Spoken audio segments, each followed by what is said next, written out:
पहले एक जमाना होता था कि करत करत अभ्यास के जड़मती होत सुजान आवत जावत रसरी सिल पर पड़त निशान, कि ये अभ्यास बार बार अभ्यास करने से जो जड़ बुद्धि होता है वो भी सद्बुद्धि वाला व्यक्ति बन जाता है।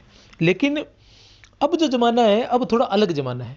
अब प्लान का जमाना है, प्लान जरूरी है। मैं आपको बताता हूं कि अगर आपकी रणनीति कारगर है ना, अगर आपकी रणनीति कारगर है, ठीक है, तो आप कम समय में भी बड़ी सफलता प्राप्त कर सकते हैं। और अगर आपकी रणनीति सही नहीं है तो लंबे समय से भी आपको सफलता प्राप्त नहीं होती है। आज ही मैं कुछ पढ़ रहा था, उसमें प्लासी के युद्ध का जिक्र था। सुनते जाना, प्लासी के युद्ध का जिक्र था। तो प्लासी का युद्ध जो है 1757 में लड़ा गया था। उसमें जो सिराजुद्दौला था उसके पास 50,000 सैनिक थे, और सामने जो अंग्रेज थे, अंग्रेजों के साथ लड़ा गया था। और उसी के बाद ईस्ट इंडिया कंपनी का जो है पूरे देश पर ही अधिकार हो गया था, प्लासी के युद्ध के बाद ही। मतलब एक कंपनी, छोटी सी कंपनी आई हुई, उसने पूरे देश पर अधिकार कर लिया, इतने बड़े देश पर। और कितने सैनिक, सिराजुद्दौला के कितने सैनिक थे? 50,000। और अंग्रेजों के कितने थे? 3,000। कितने?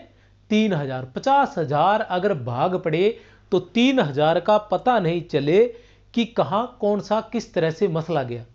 लेकिन नहीं, कारण यह होता है कि रणनीति। अगर आपकी रणनीति जबरदस्त है ना, तो फिर आपको कोई नहीं हरा सकता।